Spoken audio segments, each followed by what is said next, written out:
Welcome to session 8. In this session we've got two more of our performance pieces there, both difficult and challenging pieces there. One of them is Fingerpicked with all sorts of unusual chords in there, a long piece of music. It's actually a song that I wrote a number of years ago, a love song, and it's challenging because it's quite long. It's got all the different chords we've learned, all the different styles and techniques, as well as a new chord to learn, and difficult fingerpicking as well. Not so much difficult as just to learn whereabouts what to do when. And the second piece is an arpeggio piece there of a standard sort of a song, and we've got a neat little lead break in the middle there just to keep things exciting and challenging there as well. Anyway, let's go through the first piece now. It's called Truest, and like I say, it was a love song that I wrote for a friend of mine a few years ago there. What we're going to do is learn a new chord to start off with. It's a D chord done like this. It's a C-shaped bar chord, so if we have the C chord like that, and just as we've done our E-shape and our A-shape bar chords and our beginner's chords, we've got the C-shaped bar chord now. Like that, what we're going to do is just change that to a bar chord. So swap the fingers over, so the first finger is now available to be used as a bar. Slide it up 2 frets and then put the bar down, and we now have the C-shaped bar chord. The root note is here on the 5th fret of the 5th string, and that's a D note, so we have a D chord. So that's our first chord there. Nice easy picking on it. Then we're down to the next chord, which is A with a C-sharp bass. So all we're going to do is just lift off the 2nd and the 4th fingers, and then move the 3rd finger up to the C-sharp note, and keep this finger down here, and keep it down on the A, and do the C-sharp bass there. Next chord is a B minor, which is a bar chord right there. And the last chord is an A6. So what we're going to do is just do a bar across the first 4 strings, similar to what we did with HOU daytime 7 there, except this time we can play the first string because we want it to be included in there.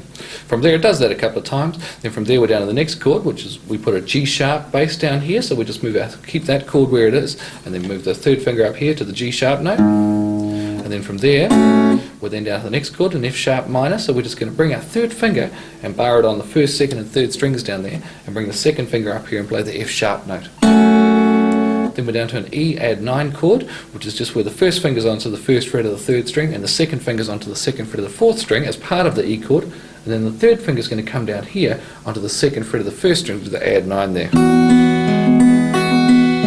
then all we do is lift off the 3rd finger and we have the E chord.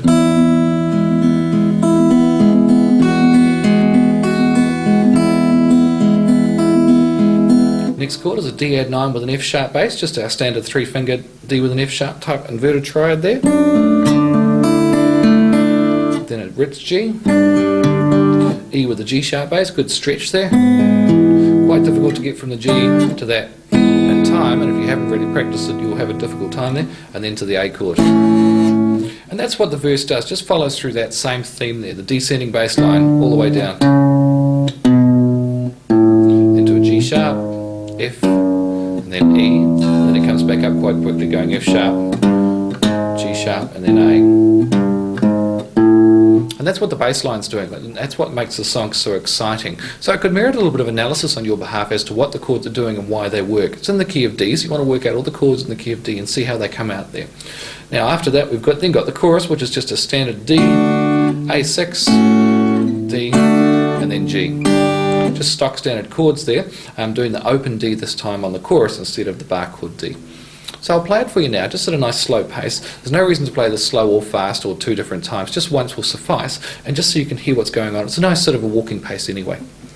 1, 2, 3, 4.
And that's a song called Truest Kind. So it's hard work there, hard work on the left hand. You'll get a sore hand of playing all these constant bar chords right the way through there, but it's well worth the effort to play. And it's an interesting piece there. Again, if you break it down and analyse it for the chords and etc., you'll probably find some pretty interesting stuff in there like what you want. Hard work, good value though.